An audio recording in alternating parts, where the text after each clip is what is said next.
You can't handle the truth. Hello everybody, my name is Ifan Oba and this is 360 Degree Mastery. This is the channel where we teach you personal effectiveness, self-mastery, and how to create, grow, and manage your wealth.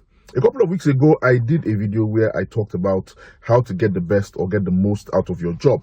Now, over the years, my experience has been that no matter what topic I talk about, no matter what subject I do a video on, there's always somebody somewhere who feels that, he knows everything and he can refute the content of that video. He can refute the validity of the information I am presenting. So last week, somebody called me and he talked to me for a long time about how, he's not getting the best out of his job, even though he is putting in his best. And he's so much of a victim here. In fact, his victim mentality was so strong that after we talked for about 10 or 20 minutes, I discovered that the problem was not actually the job, the problem was him. Okay, a lot of us, we go to work and we have this mentality that we are being victimized, or we are being passed over for promotion, or we are putting in our best, or we are putting in our life's blood, but the company we are working for, the employers we are working for, they are not recognizing that, they are not giving us the due that we deserve. We are not being paid fairly for the work that we are doing.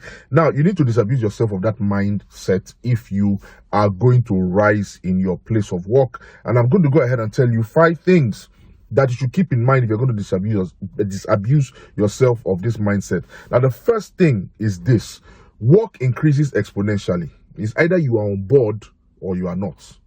All right, no matter where you are working, the work is going to increase. The reward for hard work is more work. If you didn't know this before, then you have no business being in the workforce. When you work hard and you get results, then more results are going to be demanded of you. That is the way it is. You don't work hard for a year and then tell yourself, oh, I worked hard this year. Next year, they need to take it easy on me. It doesn't work that way. All right. If you get results, the company is going to grow. When the company grows, the demand for that company's product and service is going to increase. That means that the demand on your time, on your effort is going to increase. So work increases exponentially. Whether you like it or not, you either get on board or you get out. The second thing is that meetings are a great way to shine if you know how. If you know how to shine during a meeting, then definitely you're going to get the best out of it. The first thing about that is you need to attend meetings on time. Be on time for meetings. Show up on time for meetings. Try and do a little bit of research about the agenda, the topic to be discussed in that meeting, so that if problems are presented, you can present a solution. Okay, you do not just come to meetings whenever you like.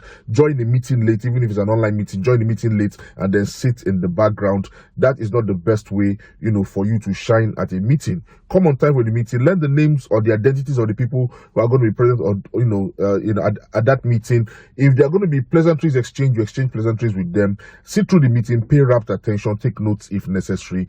That is the way to get the best out of a meeting. The third thing is that you need to ask questions, especially if you do not know the answer. Ask questions. Get into the habit of asking questions. You're in a meeting, you're in the office, your boss, demands something of you, something comes up, even if that thing is not directly related to your job function, ask questions. There's that old proverb that says, he that asks questions will never miss his way.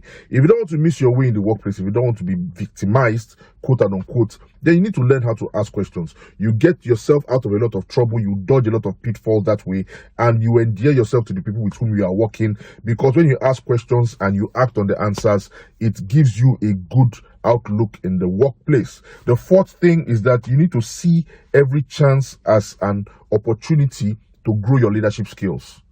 Okay, every challenge, every assignment, see it as an opportunity to grow your leadership skills. When you are given work to do, specific work, ad hoc, different from your core job function, see it as an opportunity. See them as they are putting confidence in you, and you need to justify that confidence that they're putting in you. You need to see it as an opportunity to hone your leadership skills. All right, leadership is very, very important. Remember, the difference between you and your manager is the leadership that manager has. Okay, and of course, also the amount of money that manager is being paid, that you are not being paid. So see every challenge, see every assignment as an opportunity to increase and improve your leadership skills. That's the fourth thing.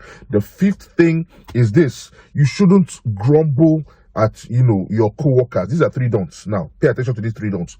Don't grumble at your workers, at your colleagues, at your peers. Don't backtalk your your superiors or your uplines, and do not belittle your subordinates. Remember these three don'ts. Don't grumble at your peers. Don't backtalk your superiors. Don't belittle your subordinates. If you do that, there's an aura, of negativity that comes around you, and people will start to avoid you, or people will start to match you negative energy for negative energy. Now, those are 5 things that you need to pay attention to if you're not going to be a victim in your workplace, or if you're not going to assume the victim mindset, if you're going to get rid of that victim mindset. In fact, let me go ahead and give you a 6th one. The 6th one is this: don't wear your morality on your forehead. Okay, you came to work. A workplace is a place where you find different personality types, you find different principles, different creeds. What binds you put together is the work, is the process. Don't wear your morality on your forehead. Don't wear your religion on your forehead. You come to work, you do your work, okay? Anything that goes against your principles, you avoid it. If it goes against your core value in that workplace, then you let them know. But don't go around, preaching to people or quoting your scriptures or your mantra or your creed to people. Don't wear your morality on your forehead. It's a very simple way to make yourself enemies, and when you have enemies in the workplace, they are going to come after you, they're going to target you, and pretty soon you begin to feel like a victim.